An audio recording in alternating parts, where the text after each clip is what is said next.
Hi all, watch today on Patreon. As it was said, only Putin will remain, and Putin is war. Endless until everyone dies and only Putin remains. The circle will close and the rat will calm down. The message of the seller of war was broadcast not only by fascist television channels, but also in cinemas and on large screens in Moscow, the Moscow region and other cities. Putin sold the war, shining bald spots from the facades of houses, in shopping and business centers, on advertising electronic billboards installed along the roads. It doesn't matter that billboards only broadcast images.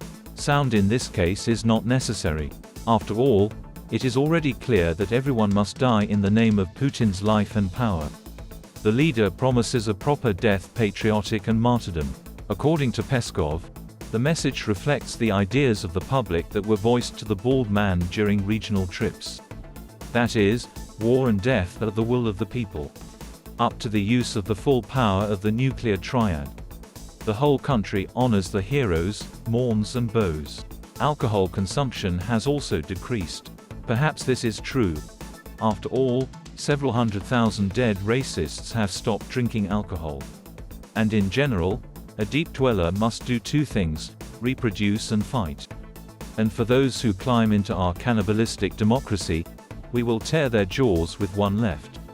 That's the whole ideology for you. The German Bild notes the strong points of Putin's message, focusing on nuclear blackmail. The West's reaction to the dictator's speech: it's time to prepare ourselves and the population for the fact that the Russians will stop at nothing. The Pentagon also began preparing for the clash. The US Army is restructuring to improve combat readiness in the event of the next major war.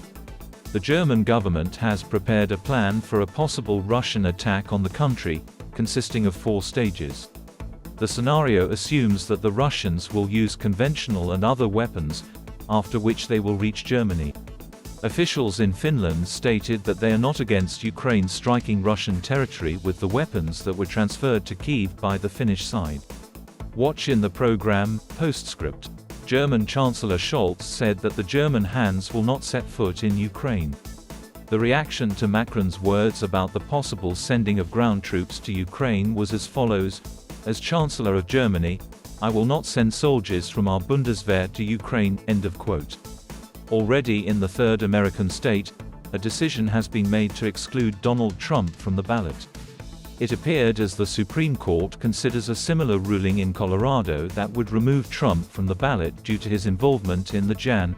6 Capitol invasion. You can watch the information and analytical programs, Countdown, and Postscript on Patreon. And thanks to everyone who is becoming our patrons right now. Hugs to everyone. See you tomorrow on Friday Live. Glory to Ukraine.